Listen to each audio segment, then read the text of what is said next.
Hello everyone, good morning, welcome back to my channel.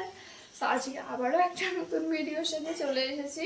আর ব্যাপারটা হচ্ছে যেহেতু কালকে জামাই ষষ্ঠী গেছে, আমি আর তোমাদের সাথে রাত্রেবেলা কোনো রকমের ভিডিও শেয়ার করিনি। জানি না ভিডিও শেয়ার করা হচ্ছে না, যেহেতু আমি নতুন ব্লগিং স্টার্ট করেছি, তো অতটা কিছু বুঝতে পারছি না, সময় কেটে যাচ্ছে কোন দিক থেকে। আর আমি সবে মাত্র না, 1 ঘন্টা আগে ঘুম থেকে উঠেছি। 1 ঘন্টা একটু রেস্ট নিয়েছি ঘুম থেকে ওঠার পরে, যেহেতু ঘুমিয়ে একটু ক্লান্ত হয়ে যাই আমি। তো এটাই হচ্ছে ব্যাপার। এখনো পর্যন্ত ফ্রেশ আপ হইনি, হব, ব্রাশ করবো, কিছু একটা খাবো, তারপরে তো সারাদিনটা রয়েছেই। আর আজকে আমার ক্যামেরা ধরে দিচ্ছে আমার বর, তোমরা কিছু মনে করো না। তো দেখতে থাকো আমার ভিডিওটা, আশা করছি ভালো লাগবে। তো দেখো, অনেকটা সময় হয়ে গেছে, তোমাদের সাথে কোনো রকম ভিডিও শেয়ার করা হয়নি। আমার স্নান সমস্ত কিছু কমপ্লিট হয়ে গেছে।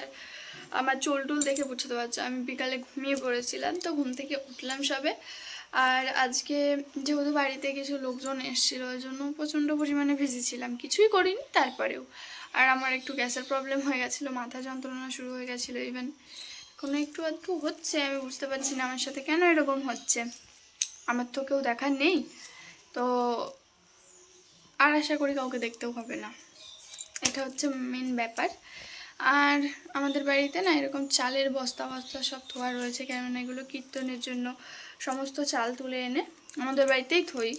তো এগুলোকে বেছে ঝেড়ে তারপরে এখান থেকে নিয়ে রান্না বান্না করা হবে আর কি। প্রচণ্ড পরিমাণে এক্সাইটেড আছি আমি।